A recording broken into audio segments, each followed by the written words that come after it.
Assalamualaikum warahmatullahi wabarakatuh. Kembali lagi bersama saya Yudi di channel YouTube Komunitas Lambung Sehat. Sekarang posisi di pagi hari setelah subuh. Alhamdulillahirobbilalamin, saya bisa menikmati kopi, minuman favorit saya.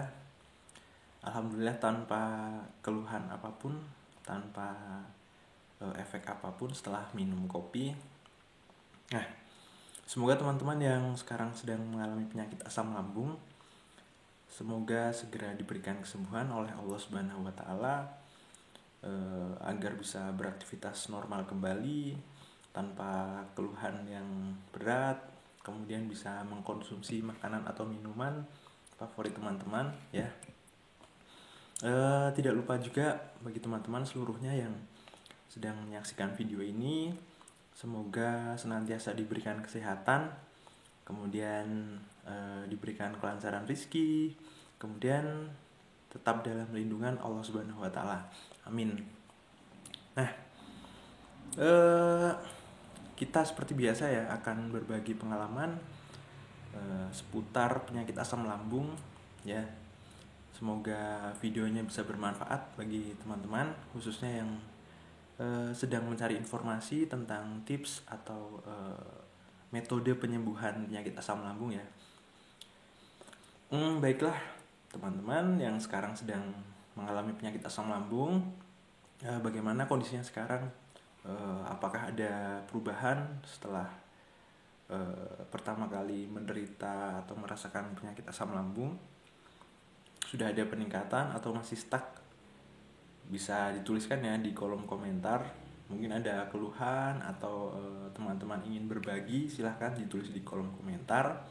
Siapa tahu pada video berikutnya kita akan ulas bersama, menjadi video atau informasi yang bermanfaat ya. Amin. Nah, pada video kali ini saya akan berbagi tips ya.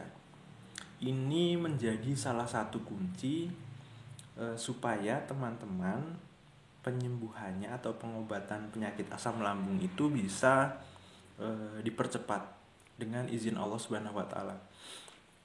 Jadi sedikit informasi teman-teman, penyembuhan penyakit asam lambung itu akan memakan waktu yang cukup lama. Jadi teman-teman harus menyadari dan pasrah dengan informasi ini. Nah, meskipun begitu, ada cara-cara yang bisa ditempuh untuk mempercepat. Salah satu kuncinya adalah, nah sebelum saya lanjut, teman-teman yang sedang menonton video ini jangan lupa like, komen, share, subscribe juga, kemudian nyalakan lonceng notifikasinya. Oke, salah satu kunci mempercepat kesembuhan kita adalah dengan disiplin. Jadi disiplin itu penting banget buat teman-teman yang sedang melakukan penyembuhan. Kenapa? Kembali yang saya katakan tadi, penyembuhan penyakit asam lambung itu memakan waktu yang cukup lama. Jadi teman-teman harus disiplin. Biasanya ya, karena penyembuhannya lama, kemudian kita biasanya sering bosan atau pesimis, bahkan putus asa ya ketika mungkin sehari, 2 hari, 1 minggu, 2 minggu kok nggak ada perubahan ya. Biasanya itu udah malas minum obat, atau udah malas berolahraga, atau udah makan sekenanya aja gitu. Nah, itu jangan dilakukan. Teman-teman harus sedisiplin mungkin ya untuk menjalani terapi penyembuhan. Jadi memang disiplin itu juga merupakan sebuah penyakit ya. Jadi penyakit mental. Bukan cuma dirasakan atau dilakukan oleh orang-orang penderita penyakit asam lambung. Jadi sebagian besar orang Indonesia itu cukup bermasalah dengan kedisiplinan. Biasanya orang Indonesia itu berangkat rapat itu biasanya sering molor, kemudian misalkan janjian apa sama temen atau relasi kerja itu biasanya juga sering terlambat gitu. Nah itu beberapa contoh kedisiplinan yang kurang. Pada orang lain saja kita biasanya menyepelekan ya, menjadi kurang disiplin. Nah apalagi terhadap diri sendiri yang alah udahlah gitu. Nah sebaiknya itu dihindari. Jadi teman-teman harus menerapkan betul-betul disiplin tingkat tinggi. Jadi sekedar informasi teman-teman, dulu ketika pertama kali saya terserang asam lambung, itu keluar rumah saja masih was-was ya, masih aduh gimana ini, kondisi fisiknya belum memungkinkan gitu. Nah saya mengusahakan diri tetap untuk workout ya, jadi tetap berolahraga ringan di dalam rumah. Diawali dengan berjemur ya, ketika pagi hari berjemur, kemudian melakukan pull up. Jadi kita menggantung di suatu benda, kita mengangkat diri kita sendiri gitu. Nah itu saya lakukan. Kemudian ada push up, sit up juga. Nah seperti itu. Itu agar kita tetap bugar ya. Jadi meskipun kita sakit, tapi kita mencoba meningkatkan kondisi fisik kita atau ketahanan fisik kita supaya tetap baik, atau supaya fisik kita meningkat ya, daya tahan tubuh kita meningkat seperti itu. Nah sebetulnya olahraga yang baik untuk penderita penyakit asam lambung itu olahraga kardiovaskular. Jadi olahraga yang berhubungan dengan jantung. Misalkan lari atau ya jogging ringan, sprint itu. Nah, itu bisa membantu meredakan sesak nafas kita. Biasanya setelah kita melakukan jogging atau lari, itu nafas kita jadi lebih plong. Berdasarkan pengalaman saya sendiri. Nah, dulu itu pertama kali saya melakukan olahraga ya olahraga ringan di dalam rumah seperti itu. Itu saya lakukan rutin terus menerus. Kemudian disiplin soal pola makan. Jadi saya pagi harus sarapan ya. Pagi harus sarapan. Kemudian beberapa jam setelahnya perut saya tidak sampai kosong ya. Jadi saya mengemil sesuatu atau memakan sesuatu yang ringan. Intinya makan tidak terlalu kenyang tapi sering intensitasnya seperti itu. Kemudian menu makan juga. Jadi saya menerapkan pola disiplin tinggi dengan tidak memakan makanan instan. Semisal mie instan ya, saya kurang lebih 2 tahun tidak mengkonsumsi mie instan. Kemudian ada beberapa makanan dan minuman yang tidak saya konsumsi, dan benar-benar selama itu saya tidak mengkonsumsinya. Meskipun ya saya sudah melakukan aktivitas yang cukup berat, tapi untuk menu makan saya masih tetap ketat ya. Jadi sampai betul-betul sembuh, sampai sekarang bisa minum kopi dengan aman, dengan tanpa efek samping itu. Nah saya menerapkan disiplin tinggi. Intinya tetap bersabar. Kita sudah merasakan tubuh yang enak kan ya, bisa beraktivitas normal sedikit. Nah itu teman-teman jangan langsung sembarangan. Jadi disiplin tetap dijaga dulu sampai beberapa waktu. Nah itu insya Allah efek kedepannya akan jauh lebih enak di tubuh kita. Jauh lebih enak sebelum kita sakit. Seperti itu. Logikanya gini teman-teman.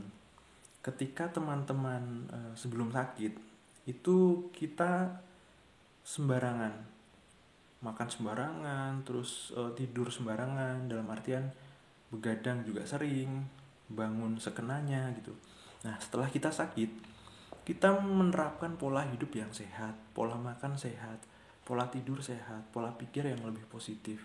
Nah otomatis ketika kita sembuh, kita sudah terlatih dengan hidup yang sehat. Jadi setelah kita sakit kemudian sembuh, badan kita insya Allah jauh lebih sehat, pikiran kita jauh lebih positif, merasakan enak dalam segala hal gitu. Nah itu saya rasakan sendiri teman-teman. Tapi ya itu kuncinya teman-teman harus menerapkan disiplin tingkat tinggi. Gunanya untuk mempercepat proses penyembuhan teman-teman. Kemudian supaya teman-teman bisa mengambil hikmah dari sakit yang teman-teman alami. Dan teman-teman harus juga berpikir yang positif dan sederhana. Itu juga teman-teman harus konsisten ya. Jadi jangan sampai teman-teman sering mengeluh, sering berpikir negatif, kemudian ini kok penyembuhannya lama ya, jangan-jangan ini akan berakibat fatal bagi kita. Nah itu jangan. Saya tahu teman-teman, untuk bisa berpikir positif itu tidaklah gampang, karena kecemasan yang kita alami atau ketakutan yang kita alami itu datang begitu saja. Jadi saya sendiri juga merasakan meskipun saya insya Allah sembuh, insya Allah sembuh, insya Allah sembuh, tapi ya tetap ada kecemasan gitu. Nah jadi berpikir positif kemudian mengurangi kecemasan pada awalnya ya memang susah, tapi pelan-pelan insya Allah bisa sedikit demi sedikit dikurangi. Kemudian nanti intensitasnya menjadi lebih ini ya, jarang gitu. Jadi teman-teman bisa berangsur membaik, kemudian intensitas serangan paniknya, kemudian intensitas kecemasannya juga menjadi lebih berkurang, kemudian insya Allah bisa sembuh. Seperti itu ya. Pokoknya intinya teman-teman harus disiplin. Disiplin itu sering dilupakan oleh hampir semua orang. Nah apalagi teman-teman yang sedang menderita penyakit asam lambung ya, itu sebisa mungkin terapkanlah disiplin tingkat tinggi. Insya Allah teman-teman bisa sembuh. Insya Allah bisa sembuh dengan lebih cepat dibanding orang-orang yang menyepelekan disiplin gitu. Apa sih efeknya disiplin ya? Jadi di bulan September 2015 ya, sepertinya bulan itu saya pertama kali menderita penyakit asam lambung. Nah di bulan Oktober itu, Oktober November ya, di bulan November Oktober akhir itu saya sudah mulai beraktivitas cukup berat, sudah berkegiatan di luar kota. Nah itu juga efek dari penerapan disiplin. Jadi September, Oktober, November ya sekitar 2 bulan itu saya sudah beraktivitas di luar kota. Meskipun masih ini ya bareng-bareng sama temen. Nah itu tapi keluhan-keluhan yang saya alami sudah mulai berkurang. Saya sudah beraktivitas berat di luar kota. Waktu itu saya tinggal di Semarang ya. Saya sudah beraktivitas di kota Pemalang waktu itu. Kemudian di bulan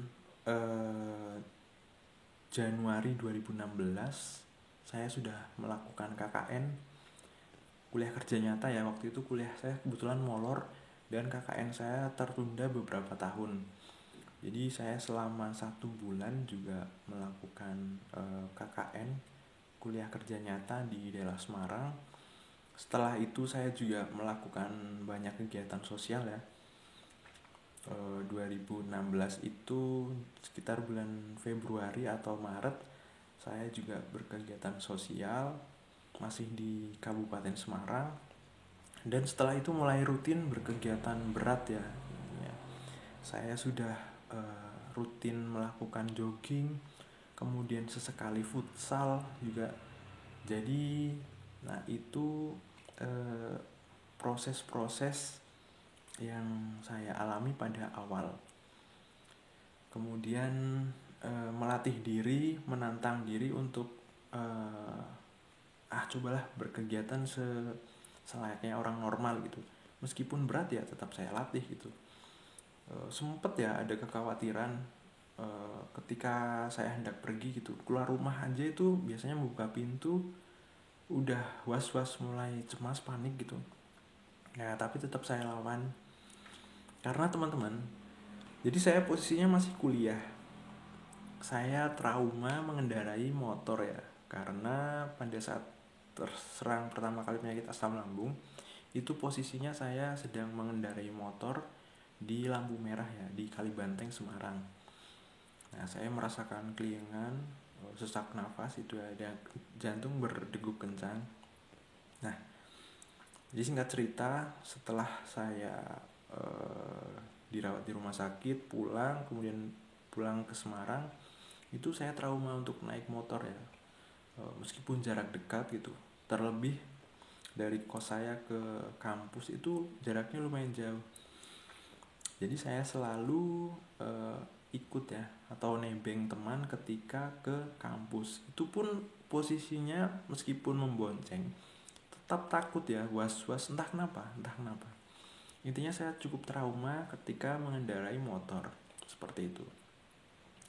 Nah itu ya bikin kita cukup menderita, tapi dengan disiplin tingkat tinggi, memberanikan diri untuk senormal mungkin beraktivitas, kemudian menjaga pola makan, disiplin dalam pola hidup sehat, tidur seawal mungkin, bangun sepagi mungkin, kemudian jangan tidur lagi, seperti itu. Nah itu harus diterapkan. Intinya kuncinya ya teman-teman, untuk melakukan percepatan penyembuhan adalah sabar, menyadari bahwa penyakit asam lambung adalah penyakit yang cukup berat, penyembuhannya cukup lama, dan kemudian yang kedua adalah disiplin. Nah teman-teman harus menerapkan dua itu menjadi pegangan agar penyembuhan penyakit asam lambung teman-teman lebih cepat dari ukuran normalnya, seperti itu. Kemudian teman-teman ya, jangan lupa tetap berdoa, berpikir positif, kemudian berbuatlah baik ya teman-teman. Pokoknya teman-teman jangan khawatir, insya Allah segala penyakit bisa disembuhkan atas izin Allah Subhanahu Wa Taala ya. Mungkin cukup sekian dari saya ya teman-teman. Insya Allah pada video-video berikutnya saya akan berbagi tips-tips seputar penyembuhan penyakit asam lambung ya, meskipun tidak runtut ya teman-teman, tapi insya Allah bisa bermanfaat ya. Tapi kalau teman-teman menginginkan video atau proses penyembuhan yang runtut, nanti insya Allah bisa saya buatkan juga. Kemudian nanti insya Allah juga akan ada tips ramuan apa atau minuman apa atau obat apa yang saya konsumsi selama menderita penyakit asam lambung. Insya Allah apa yang saya minum, apa yang saya konsumsi itu sehat ya, bisa aman dimakan, dan insya Allah meskipun ini murah, bisa ditemukan dengan gampang, tapi efeknya cukup luar biasa. Tapi nanti di video selanjutnya. Baik, terima kasih telah menyaksikan video saya. Mohon maaf kalau video saya atau kata-kata saya cukup berantakan, kurang berkenan bagi teman-teman semua. Saya mohon maaf. Kalau ada kritik saran bisa disampaikan di kolom komentar. Cukup sekian. Salam sehat bagi kita semua ya teman-teman. Semangat untuk sembuh. Wassalamualaikum warahmatullahi wabarakatuh.